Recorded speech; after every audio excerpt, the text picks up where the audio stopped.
Hello and welcome to Core Values, the All Things Broken Arrow Public Schools podcast. I'm Greg Spencer, here alongside Tara Thompson. How are you doing today, Tara? Great. How are you?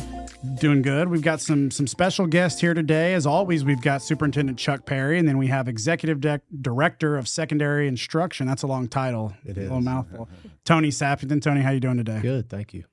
All right, so we are here to talk about the Sequoyah 8th Grade Academy, and we are going to basically kind of talk a little bit about how we got here, clear up, use this opportunity to clear up any confusion that we may have in the community. Mr. Perry, if you want to start out and kind of tell us a little bit about how we got to this point, how this project involves. You bet. It came forth from the 2015 bond issue, and money was set aside for phase 4 to build a 6th middle school.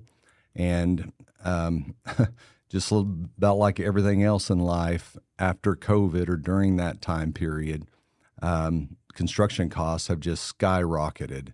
And what would have been a $24 million project that we had budgeted for back in 2015 was now $55 million. And so all we could build for a 6th middle school would be one that would only handle about 300, 350, maybe 4 at the most students, and at a middle school that had no room for growth. And that really would not solve our problem of trying to keep classroom sizes manageable and make it a great environment in the classroom for not only students but our teachers to stay in the district. So we looked at some other alternatives, and we ended up at Sequoyah Middle School and saw a great opportunity there with the proximity to the freshman academy, that those 8th and 9th graders would be there together. We saw a great window of time there to prepare and really kind of pilot how we do 8th grade. We talked about a district-wide 8th grade academy. Again, we didn't have the construction dollars to build something of that size, so it will be within the boundaries of Sequoyah Middle School for those 8th graders. And I'm excited to see some new ways to do middle school and prepare those 8th graders on pathways for careers, along with just transcripted high school years and the academic side of it too.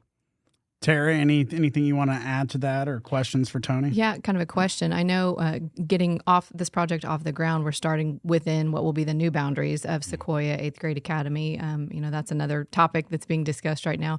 But long term, are there any plans to open it up to enrollment from students who might not live within that immediate boundary? So I think as of now, the answer is no, the simple answer. We want to get really good at what we're doing for at least a year. That has come up. We've talked about it. We've decided we want to just get in there in this first year and make sure that we work out any kinks that may arise, and just get really good at what we're doing, and then we'll revisit that maybe in the second year. Gotcha. Okay. Talk a little bit about kind of where we're at right now and in terms of the timeline. Well, we've gotten some great weather to build. Oh, yeah. No rain. And that's really has allowed us to stay on schedule, and they're moving quickly and starting on that interior. You've probably seen it more recently than I have, but it's going to be it's a shiny place, a fabulous place, and I'm excited for our students and staff to get in there. Yeah, I haven't walked it recently, but I've been right outside kind of looking at it, and I read the weekly emails that I get on updates, and they are moving quickly, and it looks nice. We're looking at like 22 classrooms, some science labs. It looks a lot like Vanguard for any of our listeners that have been to Vanguard. The floor plan and just a lot of the aesthetic has that same feel that Vanguard has. Mr. Perry, you touched on this briefly here a little bit in your opening statement, but just to clarify to people, why Sequoyah and who will attend this school? Again, it will be those students that fall within the Sequoyah boundary. It is a situation where we have to follow the legal parameters for the bond issue. Again, it was scheduled to be a 6th middle school, so by law we have to build a facility, a building, a site that has its own site code, and this building could not be attached to any other building. It allowed us to take advantage of Sequoyah, some of their cafeteria space, gym space, some of their ancillary resources they have around that campus that we didn't have to budget in, again, for a 6th middle school. And so I think it's kind of the best of both worlds. We're not having to put money in a huge cafeteria or a huge gym. Our money is going to classroom space, maximizing that. Something that, people don't like to talk about is redistricting, but that is a product of making these kinds of decisions. Talk a little bit, I don't know who wants to jump on that first, but talk a little bit about how that's going to affect people. It's hard, Yeah. and I understand it too, and I empathize with those parents and students that the change. What we found out, though, we've got great schools all across the district, and this chance for a set of students to come into a brand new building is exciting for our 8th graders, and those 6th and 7th graders there will have something to look forward to move up. And it's going to be a part of Broken Arrow Public Schools over the next 5, 10, 15 years as we grow as a city, as a community. People just look around, drive around, see all the housing starts. Mm-hmm. It's going to be, I think, a every 2-year basis where we're looking at redistricting, and it's just going to be a part of being a student here. Tony, anything you want to add? Yeah, I would just add, I think I know I hear constantly from our teachers how much they appreciate Mr. Perry and our board constantly looking at class sizes and keeping those student-to-teacher ratios down, manageable. And I think that's part of this is we have to continue to look at that. We know that good instruction happens when we have lower class sizes. Hearing you guys talk about that kind of cued a question for me. I know we named a principal a few months ago, but there have been some personnel changes. So I don't know which one of you wants to talk a little bit about that and kind of where we're at in that process. I can take it, and then you can jump in. So yes, we've had some movement, and so Mrs. Silva is going to take over the Freshman Academy as principal. We're excited about that. She was going to be the principal of the Sequoyah 8th grade academy. Just announced that. Yeah. But we're excited. We have applicants. It has been open. We actually start interviews tomorrow, and people want to be in Broken Arrow schools. So I'm excited to see how this goes. We'll have interviews for a principal and for assistant principal positions as well. Okay. And so once that person or people are on board, will then we be able to kind of make some more announcements about the programming, the curriculum, what's going to make this site different?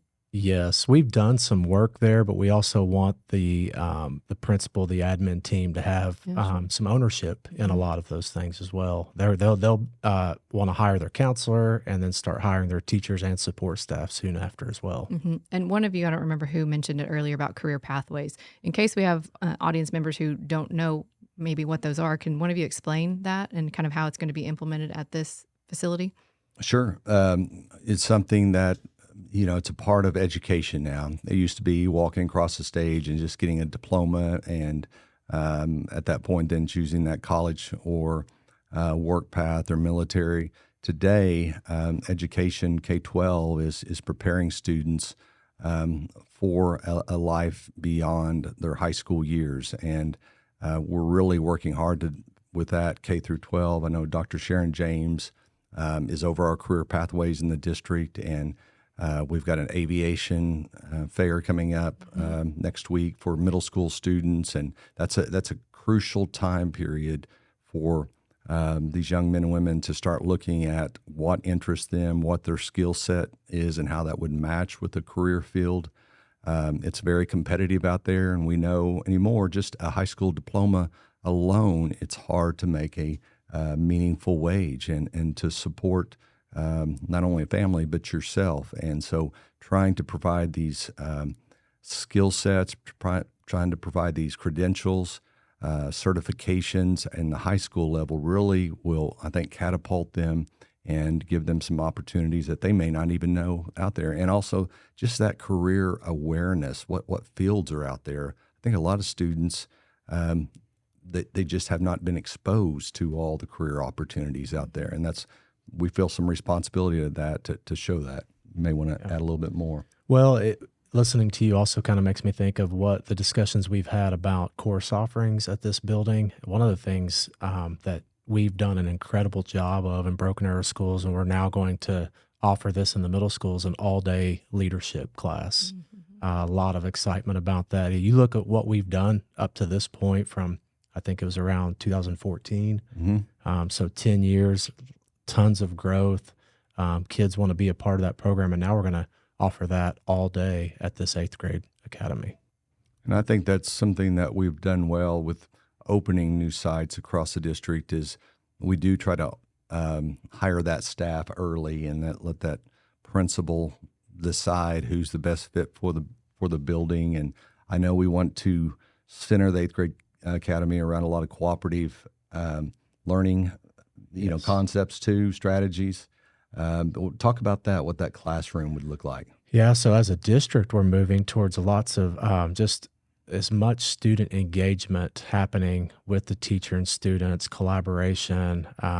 And so the goal is that this building opens and that all teachers that's part of coming to this building is that they understand that they need to be trained in being able to offer these engagement, cooperative learning structures from day one.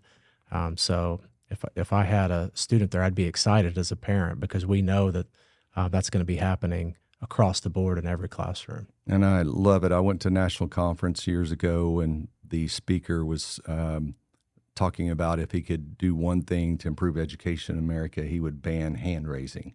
And I thought, man, that is strange. But he says it gives an opportunity for a student to disengage by not raising their hand.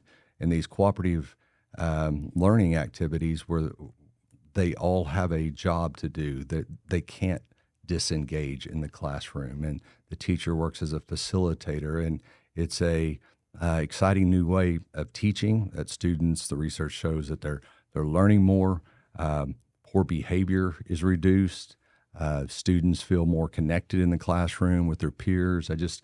I'm excited about the opportunity to just concentrate on one school focused on that. When I laughed a little bit when you said that, but because I was actually thinking that was something when I was in the classroom that I never worried about kids raising their hand. And I think any good dynamic teacher that has a collaborative classroom learning environment, just organically, that's not something that's really going to happen that often. That's such a kind of archaic, old school way to handle a classroom. So it's good to see that movement towards that. I would agree. I got to preview the video that we're releasing tonight, and one of the things that stuck out to me was this is a 50,000 square foot facility, which sounds big, but that's smaller than our smallest elementary school of Oakcrest. And so while it's exciting, about how many students are actually going to be in the building once it's up and running in August? The last number I heard was 418. Oh, that's very specific. Very okay. specific. That could go up and down, but that gives you a good I'm going to hold you to that, Okay. Mr. Sappington. That gives us a little room for growth too. And I talked a little bit earlier about that. If we had built a standalone 6 middle school that might have got to 400, that would have been packed in, huge class sizes with no room for growth. So realistically, to equate student-teacher ratios from a 6 middle school to what we have now at the 8th grade academy, it would have held maybe 300, 325 in that range. And you have to remember, as Mr. Perry explained earlier, our 8th grade kids would still be coming over to gym for PE. That building doesn't have its own gym, doesn't have its own fine arts wing. They would still be coming over to the current Sequoyah building for some of those classes. And then I think the last question that I've thought of, Mr. Perry, I know Sequoyah is near and dear to your heart. It was your middle school. Absolutely. And so you're a little biased, so we have to acknowledge that up front. What would you say to parents or students who are nervous about this change? I mean, it could be a brand new campus. Middle school's hard anyway. We all know that that's probably one part of life none of us would do over again. So how would you frame that for parents and students? First off, just walking around that school and talking to their staff, the staff is so passionate about Sequoyah. They love it there. They take great pride in the building and the history that it has. It was a place for me that has special memories, obviously. It has, it still has great bones. We've added on to it. It has the a great fine arts space to it, the new cafeteria within the past, 7, 8, 9 years there. We've got a new parking lot area. It's it's kind of cool too that we've got a brand new building along with one of the more historical middle schools in the district. So again, being in education for 25 plus years, I've been through many redistricting, and it's harder for parents than it is for the students, and it's a very emotional thing. I think once they get in there and meet the principal, the teachers, it's still just school. And what's important that we have those teachers that are highly qualified, trained, passionate about teaching, have an engaging, warm classroom environment. That's what matters. And we've got great principals there. We're going to hire a great principal to run a very orderly, safe school. And I'm excited about the future of Sequoyah. All right, so I think we covered a lot of ground there in about 20 minutes. Anybody got any final thoughts or just reassurances as far as when this is going to open for next school year and that kind of stuff? Well, like we talked about earlier, that construction timeline, we're on schedule, and August of next year we should be ready to roll and move in. We've got we've gone through the steps of hiring a principal, and Miss Silva. She stood out, but with the change of Mr. Rice moving up into the role of chief operating officer in the district, we felt like the best fit was her there at the freshman academy for continuity. And so it gives us the opportunity to, reset there. But I encourage people to get involved, watch the video on the forum with the redistricting, and I guess just have a little trust that we do understand that the whole process of redistricting is emotional, and it can be hard, but we're going to do everything to take care of our students and make sure that they've got a great environment to step into and walk into every day. All right, well, that's going to wrap it up for this episode of Core Values. Tony, I'd like to thank you for joining us, and Tara for filling in this week as well. Be sure you're subscribed to the AirVision Podcast Network on all the different platforms that you can watch or listen to these podcasts, and we'll see you next time.